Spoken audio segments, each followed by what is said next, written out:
Hello बच्चों, मैं आपका गणित शिक्षक कमलेंद्र हूँ।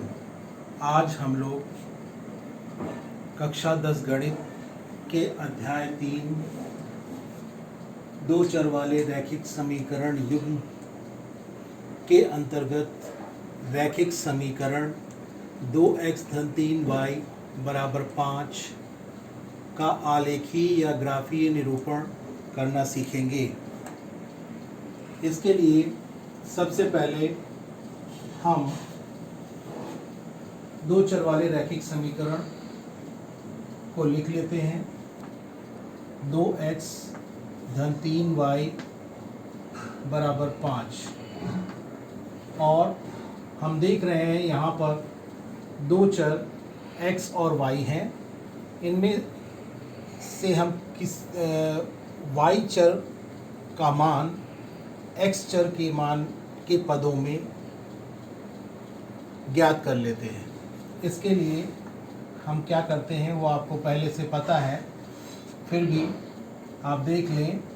हम y चर वाले पद को बाईं ओर अकेला कर लेते हैं और इसके लिए इसके साथ में जो 2x दूसरे चर वाला पद है उसे हम दाईं ओर ले जाते हैं। तो इस प्रकार हमें 5 ऋण 2x प्राप्त होता है। क्योंकि यहाँ पर 2x धन चिन्ह के साथ है, इसलिए दूसरी ओर या दाईं ओर जाने पर उसका चिन्ह ऋण हो जाएगा और इसे हम -2x धन 5 भी लिख सकते हैं। आप क्रम विनिमय नियम पढ़ चुके हैं। यहाँ पर योगफल के क्रम विनिमय नियम के आधार पर हम इसे पदों के क्रम को बदल सकते हैं और इस प्रकार y का मान चर x के पदों में ज्ञात करने के लिए हम इस 3 को भी यहाँ से हटाएंगे और ये 3 यहाँ पर गुणा के साथ है, दूसरी ओर जाएगा तो भाग में जाएगा, ये आप जानते हैं। और इस प्रकार से हमें y का मान 2/3 y बराबर -2/3 x धन 5/3 प्राप्त हो जाता है। अब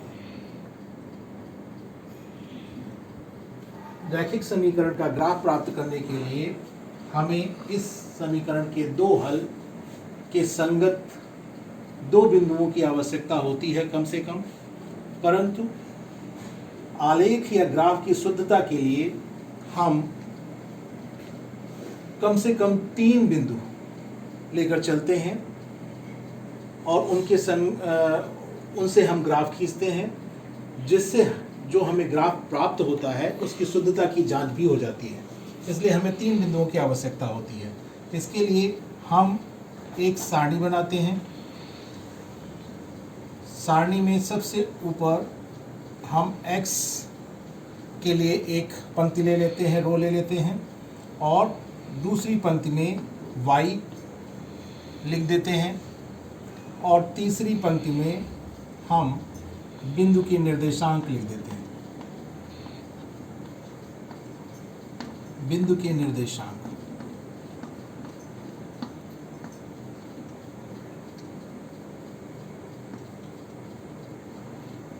निर्देशांक लिख देते हैं।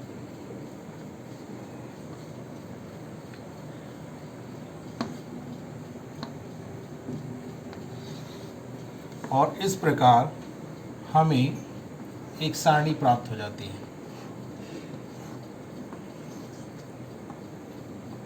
और यहाँ पर हम 3 मान के लिए 3 कॉलम बना लेते हैं। ये कॉलम आप यहाँ पर ग्राफ में भी देख रहे हैं। x के लिए के सामने 3 कॉलम बने हैं और इन तीनों ही कॉलम्स में x के जो मान हमने दिए हैं उन मानों को लिखा गया है और y के उन मानों को जो x के मानों के संगत हैं उन्हीं के नीचे लिखा गया है। और इन दोनों ही x और y के मानों से हमें हलों के संगत बिंदु के निर्देशांक जो मिलते हैं उन्हें भी उन्हीं के नीचे लिखा गया है। और यही जो बिंदु के निर्देशांक होते हैं ये समीकरण के हल भी कहलाते हैं, जिसके बारे में हम आगे पढ़ेंगे। ये प्राप्त कैसे करते हैं, किसी एक बिंदु के लिए हम देख लेते हैं, बाकी बिंदुओं के लिए भी हम वैसे ही प्राप्त कर सकते हैं। जैसे अगर हम x बराबर -2 लेते हैं रखने पर,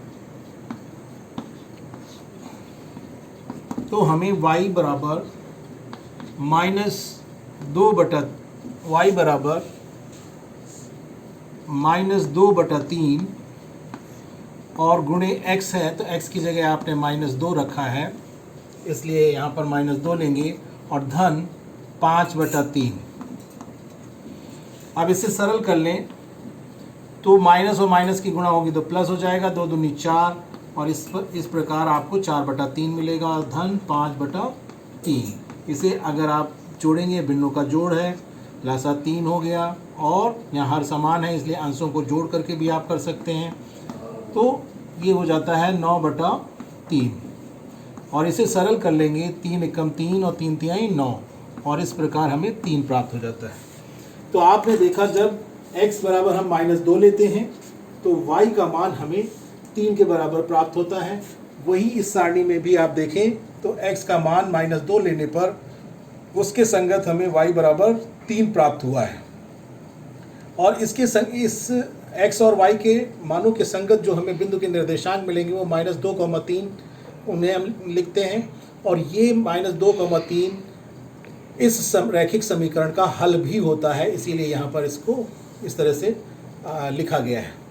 लेकिन हमें यहाँ पर इसका ग्राफ प्राप्त करना है, इसलिए हम 2 अन्य बिंदुओं के निर्देशांक भी प्राप्त करते हैं, जो आप देख रहे हैं, 4,-1 और 1,1।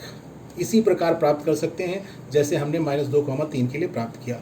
इसके बाद हम कार्तीय तल पर x अक्ष लेते हैं, y अक्ष लेते हैं, दोनों लंबवत होते हैं, आप जानते हैं, और जिस बिंदु पर ये दोनों अक्ष एक दूसरे को काटते हैं वो मूल बिंदु कहलाता है, जिसे O से दिखाया गया है।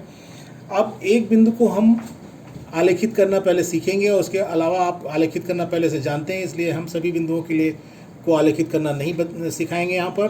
तो आप देखें, अगर हम 4,-1 जो बिंदु है उसे आलेखित करना चाहें तो आप ये समझ लीजिए कि जो पहली संख्या लिखी रहती है उसे हम भुज कहते हैं, और दूसरे नंबर पे जो संख्या लिखी रहती है उसे हम कोटि कहते हैं, और इनका क्रम निश्चित होता है, इसीलिए इनको क्रमित युग्म भी कहते हैं। ये जो पहले संख्या लिखी है भुज है वो y अक्ष से दूरी को बताती है, और कोटि जो होती है वो x अक्ष से दूरी को बताती है, और धन और ऋण हमें ये बताते हैं कि x अक्ष या y अक्ष पर हमें धन दिशा में आगे बढ़ना है या ऋण दिशा में आगे बढ़ना है।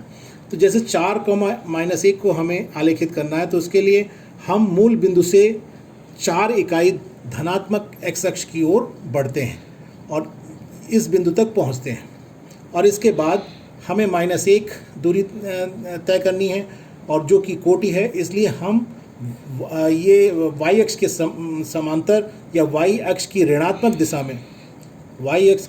दिशा में 1 इकाई दूरी चलेंगे तो हम इस बिंदु तक पहुंचेंगे, जिसे हमने 4,-1 से दिखाया है। इस प्रकार 4,-1 को हम आलेखित कर लेते हैं। ठीक इसी प्रकार 1,1 को भी आलेखित करते हैं, और -2,3 को भी आलेखित करते हैं, और इन बिंदुओं को मिलाते हैं। इन बिंदुओं को मिलाने के पश्चात हमें एक सरल रेखा L प्राप्त होती है, जो हमारी दी गई रैखिक समीकरण का ग्राफ होता है या आलेख होता है। इस प्रकार हम 2 चर वाले रैखिक समीकरण का आलेख या ग्राफ प्राप्त कर सकते हैं। इस वीडियो में बस इतना ही, शेष अगले वीडियो में। धन्यवाद।